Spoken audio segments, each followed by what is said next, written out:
Ce programme est financé par les amis et partenaires du ministère de Joyce Meyer.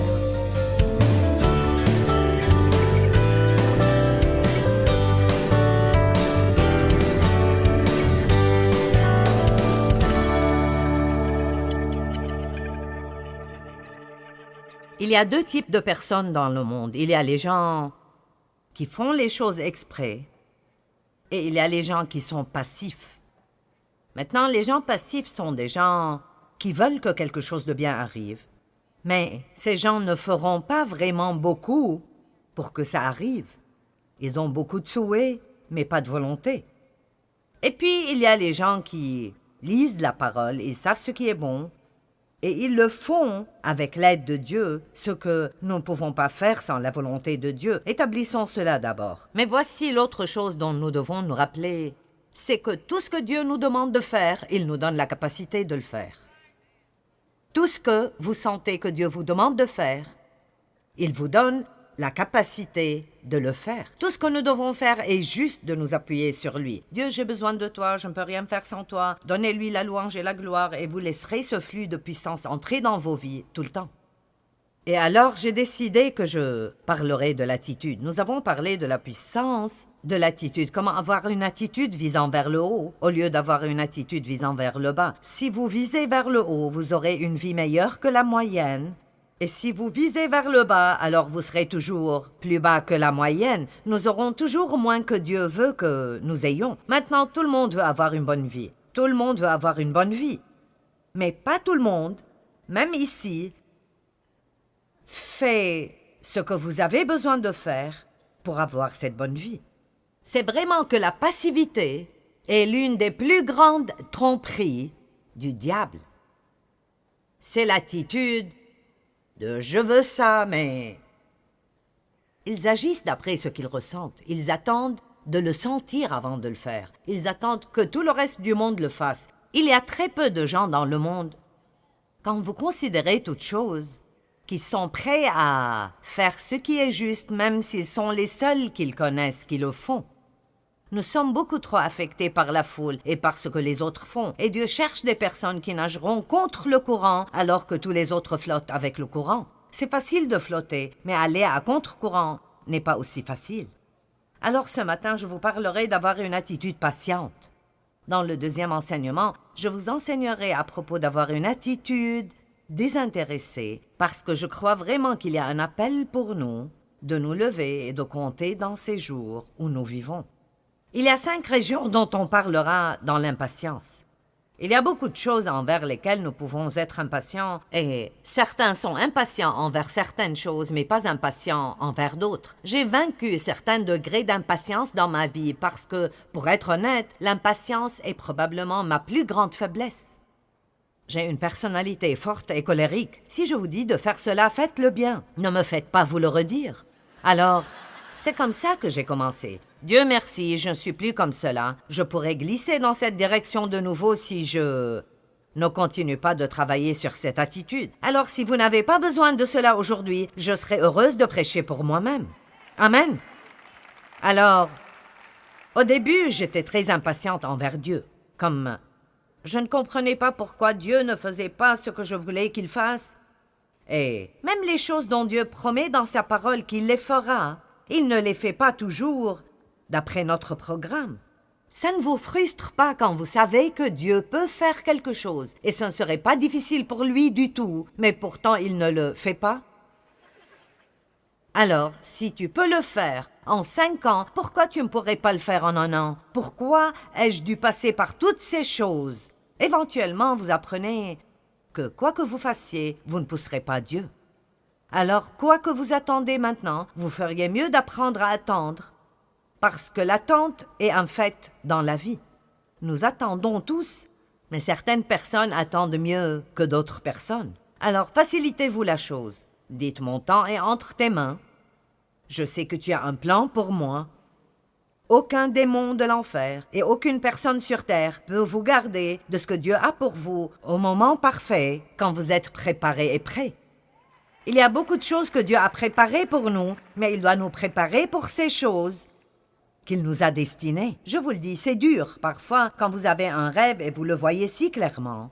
Oh mon Dieu, vous le voyez si clairement, et vous savez que c'est ce que Dieu veut pour vous. C'est difficile de comprendre souvent, même si c'est exactement vrai que Dieu a préparé cela pour vous, qu'il doit vous préparer maintenant pour ce qu'il a pour vous. Pas tout le monde est prêt pour tout quand il pense l'être. Nous pensons que nous sommes prêts, mais pas toujours. L'impatience avec les gens. Combien sont impatients avec les gens? Vous savez, pensons juste à certaines des choses envers lesquelles nous pouvons être impatients quand il s'agit des gens. Disons juste, comment agissez-vous quand vous attendez dans une file?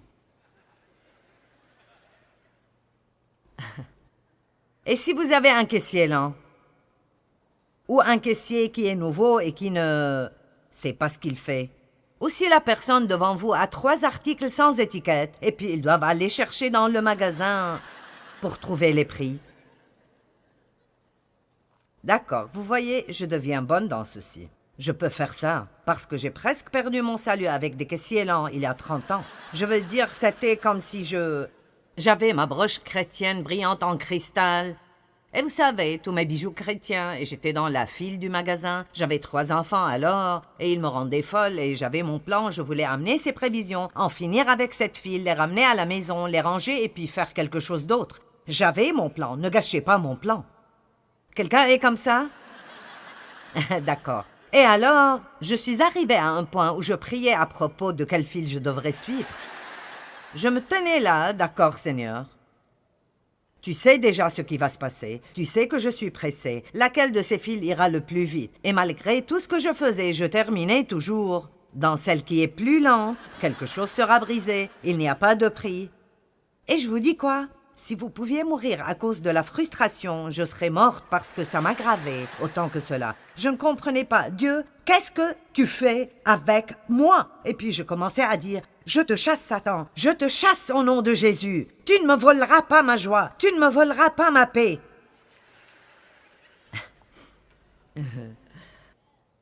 J'ai finalement compris.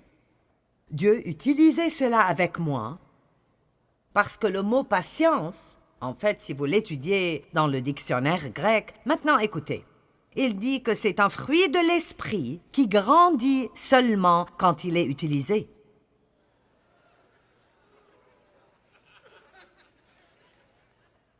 On ne peut pas prier pour que vous l'ayez. Elle grandit seulement quand elle est utilisée. Alors clairement, les gens ne veulent pas apprendre à propos de la patience parce qu'ils comprennent que quand ils commenceront à prier pour la patience, ils auront des problèmes. Et en fait, cela est vrai. Néanmoins, la Bible dit que quand vous êtes parfait, quand vous avez cette patience parfaite, quand un homme est patient, il est parfait et entier et n'a besoin de rien. Je peux être dans cette file et ne pas vouloir en avoir fini et être ailleurs. Je peux juste être là et jouir. Donc j'ai finalement pu maîtriser le problème des caissiers. Puis il y a eu des caissiers absents. Je voulais payer et je ne pouvais même pas trouver quelqu'un qui prendrait mon argent. Et j'ai pensé, cela arrive à un point qui ne sera pas plaisant du tout. Comment agissez-vous quand vous dites à quelqu'un de faire quelque chose et ils ne le font pas la première fois, que vous le leur dites, et vous devez le leur dire encore et encore. Et c'est comme, ne peux-tu pas entendre? Tu ne m'as pas entendu te dire cela? Qu'est-ce que ça vous fait si vous demandez quelque chose à quelqu'un et vous recevez une chose différente? Vous voyez, là, votre attitude ressort. Ça n'a pas besoin d'être des mots. C'est sur votre visage, c'est comme... N'aimez-vous pas cela? C'est comme... Donc, qu'est-ce que nous disons avec nos expressions faciales? Tu es tellement stupide. Et ce que nous faisons avec notre mauvaise attitude, nous le faisons avec des personnes qui sont en train de faire de leur mieux. Le fait que les gens n'ont pas les mêmes dons ou talents que j'ai ou que vous avez ne veut pas dire qu'ils ne sont pas précieux. Et, pour être honnête, Dieu nous met avec des gens qui nous irritent. Et il le fait exprès. N'essayez pas de vous éloigner du groupe que vous avez maintenant parce que vous obtiendrez un nouveau groupe. Parce que, vous voyez, Dieu utilise ces choses sur nous pour polir les bords rugueux en nous. Et voici une révélation pour vous. Il vous utilise sur quelqu'un d'autre. Alors, n'allons pas penser que nous avons le contrôle parce que si vous pensez que la personnalité de l'autre personne vous dérange, demandez-leur de ce qu'ils ressentent envers vous. Donc Dieu a un plan. L'impatience. Donc j'ai finalement compris cela. Je crois vraiment qu'en gros, la plupart du temps, je traite les gens assez bien et j'ai eu la révélation que ça offense Dieu quand nous maltraitons les gens, et alors nous devons vraiment essayer d'être décents envers les gens parce que tout le monde a une histoire que nous ne connaissons pas. Et tout le monde a de la peine et tout le monde passe par quelque chose. Et même quelqu'un qui paraît être résolument méchant, s'ils sont comme cela, ils ont quelque chose dans leur vie qui leur fait mal ou quelque chose qui les a blessés. Et si nous allons représenter Christ, alors nous devons vraiment développer une attitude plus patiente avec les gens. Alors, commencez à prier pour la patience. J'ai vu cette face, John. Qu'est-ce que tu penses? Peux-tu faire cela? Je suis heureuse d'avoir quelqu'un de nouveau à taquiner quand je viens ici. Je pense que je peux le taquiner. Et donc, vous pouvez aussi être impatient envers vous-même. Et je suis passée par beaucoup de cela. Et j'ai pratiquement dépassé cela. J'ai dit à Dieu un jour, « Regarde, voici ce que c'est. Tu savais ce que tu aurais quand tu m'as prise. Si tu ne voulais pas me supporter, tu aurais dû choisir quelqu'un d'autre. Et je suis fatiguée de m'excuser pour qui je suis. Dieu ne me le demandait pas. Mais vous devez apprendre comment jouir d'où vous êtes en route vers là où vous allez. Vous devez apprendre comment jouir de vous-même alors que vous êtes dans le processus de grandir en Dieu. Puis-je dire cela de nouveau? Apprenez comment jouir de vous-même. Apprenez comment jouir de vous-même. Apprenez comment jouir de vous-même avec toutes vos imperfections et vos faiblesses, en sachant que vous n'êtes pas une surprise pour Dieu. Il connaît des choses stupides que nous allons faire que nous n'avons pas encore faites, et il a déjà décidé en avance de nous aimer inconditionnellement et de travailler avec nous et de ne jamais nous abandonner.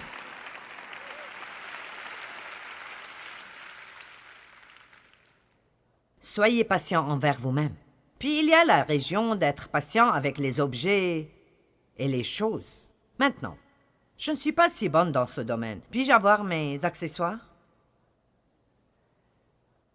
Il y a quelque chose avec quoi j'ai un grand problème. Priez pour moi. Et c'est l'emballage. Je veux dire, je pourrais perdre mon salut à cause des emballages.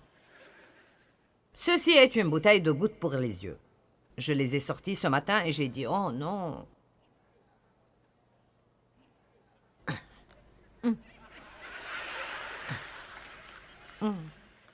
Allez, est-ce que vous faites cela?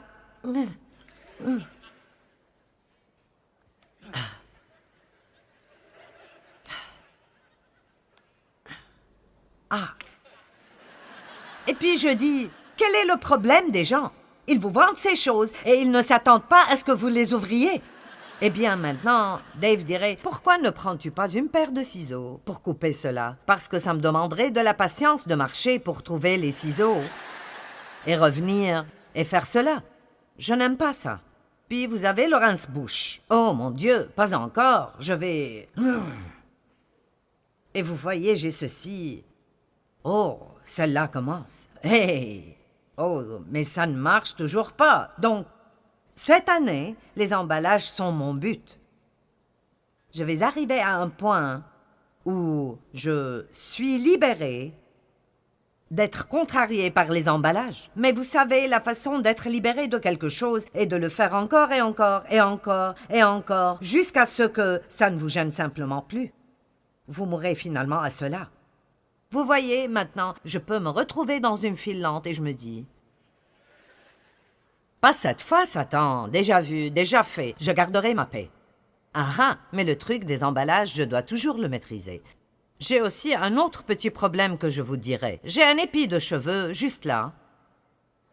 Et je vous montrerai ce qu'il fait. Vous voyez cela? D'accord. Quoi qu'on fasse avec ces cheveux, ils ressortiront comme ça, alors je les réarrange. Hier, je me suis énervée et j'ai pensé, je vais les couper. Alors, j'ai sorti mes ciseaux. Maintenant, je les ai rendus trop courts, alors ça a fait que c'est de loin pire. Combien d'entre vous ont des choses comme ça dans vos vies? Juste une petite chose qui est simplement insupportable.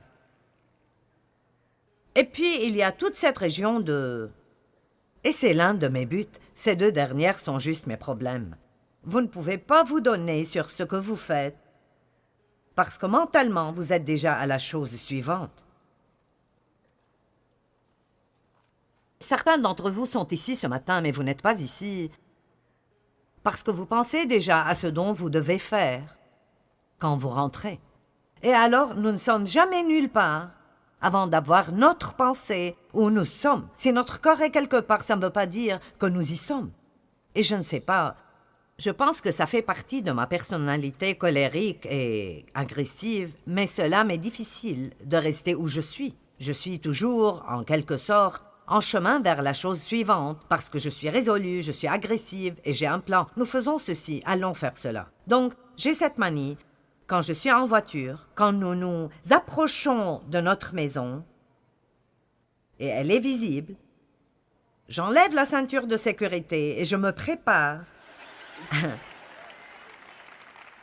à descendre du véhicule. Il n'y a pas longtemps, ma fille m'a dit « Maman, pourrais-tu me laisser parquer la voiture avant d'en descendre? » Quand nous garons dans un parking, je suis hors de la voiture. J'ai toutes mes affaires et je suis dans le magasin. Et Dave est toujours en train de prendre ses affaires de la voiture. Et je dis, comment est-ce possible de prendre si longtemps pour sortir de voiture? Qu'est-ce que tu fais? Combien d'entre vous sont vraiment des personnes rapides? D'accord. Combien d'entre vous sont plus détendus, lents et vous lassez de ceux qui sont rapides? Et je peux très bien vous garantir qu'une personne rapide est mariée à une lente et une personne lente est mariée à une rapide. Allons maintenant. C'est comme, d'accord Dieu, est-ce que nous nous amusons ou pas? Ceci est, après 47 ans, ceci n'est plus amusant du tout.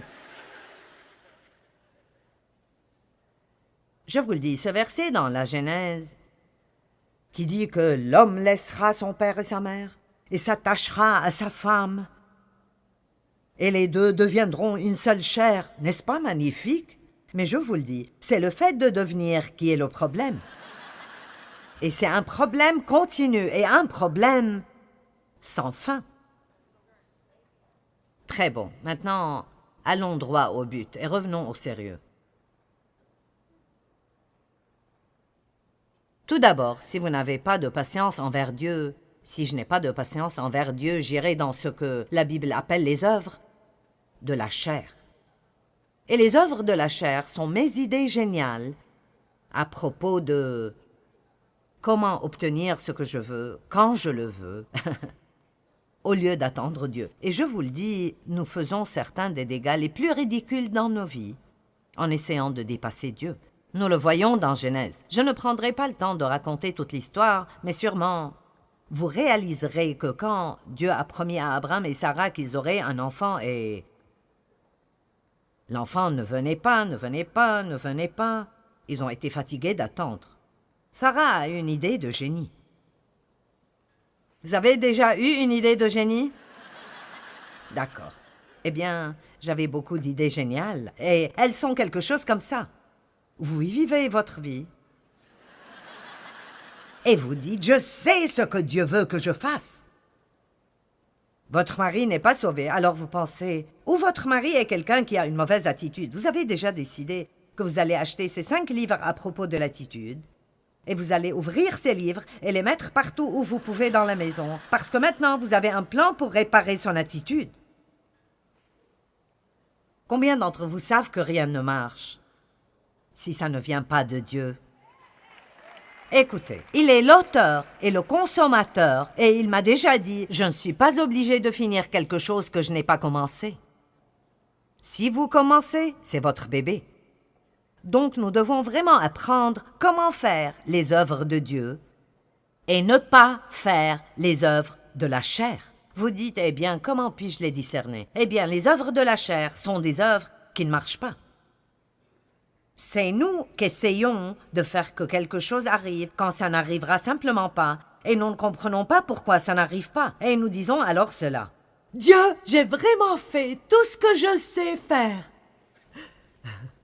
Et je ne comprends pas pourquoi ceci ne marche pas. Et puis parfois nous devenons très dramatiques et cela n'impressionne pas Dieu du tout. Et nous tombons même par terre. C'est fini. J'abandonne. C'est fini. J'abandonne. Que veux-tu que je fasse? Allez, vous connaissez quelqu'un qui fait ça? Eh bien, la vérité est que Dieu ne nous demande pas de faire quoi que ce soit, excepté croire. Et puis, quand nous obtenons une instruction de lui, visiblement pour faire ce que nous croyons que Dieu nous dit de faire, nous devons apprendre comment arrêter les œuvres de la chair. Je me suis presque détruite à cause des œuvres de la chair, en essayant de faire grandir mon ministère, en essayant de changer mon mari, en essayant de changer mes enfants, en essayant de me changer moi-même, en essayant de ne pas essayer. Je veux dire vraiment... Si quelqu'un aurait pu mourir à cause de la frustration, ce serait moi. Et j'ai finalement réalisé que la frustration est égale aux œuvres de la chair. Quand vous vous sentez frustré, maintenant écoutez. À chaque fois que vous vous sentez frustré, ou je me sens frustré, c'est parce que j'essaie de faire que quelque chose arrive que seul Dieu peut provoquer. M'avez-vous entendu? Allez, ceci vaut d'être mis sur une pancarte. J'en avais une chez moi pendant longtemps. Les œuvres de la chair sont égales à la frustration. J'ai dû mettre cela sur mon miroir, j'ai dû le mettre sur mon frigo, parce que j'étais juste très agressive, active genre. Trouve un plan, trouve une idée et fais-le, ce genre de personne. Eh bien, j'ai finalement dépassé cela. Mais certains d'entre vous ici, probablement, ne l'ont pas fait. Vous êtes probablement toujours dans cette phase et vous essayez de vous débarrasser de choses que seul Dieu peut enlever. Vous essayez de changer les gens, ce qui est quelque chose que seul Dieu peut faire. Puis-je vous dire quelque chose? Vous ne pouvez pas faire qu'un de vos proches aime Dieu. Je me moque de combien vous voulez ce qui est bon pour eux. S'ils ne le veulent pas pour eux-mêmes, vous gaspillez juste votre énergie et vous allez ruiner votre vie et perdre votre joie. Et la meilleure chose à faire est de prier pour eux et de laisser Dieu travailler.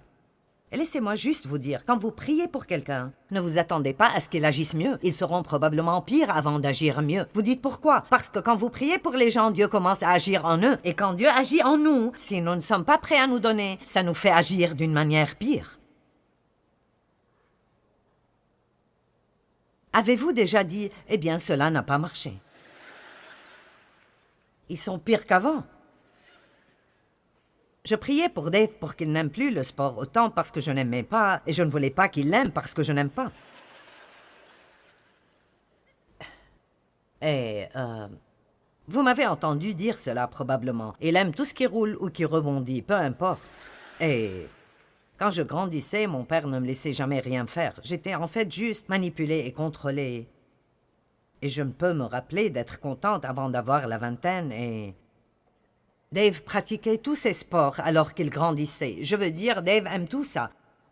J'ai commencé à prier pour lui pour qu'il ne fasse pas tant de ceci et tant de cela, et j'essayais de l'amener à changer. Une fois, je suis entrée dans la chambre où il regardait un soir un match de foot, écoutait un match de baseball et faisait briller ses clubs de golf, et j'ai pensé, vous savez quoi? Cela ne marche pas.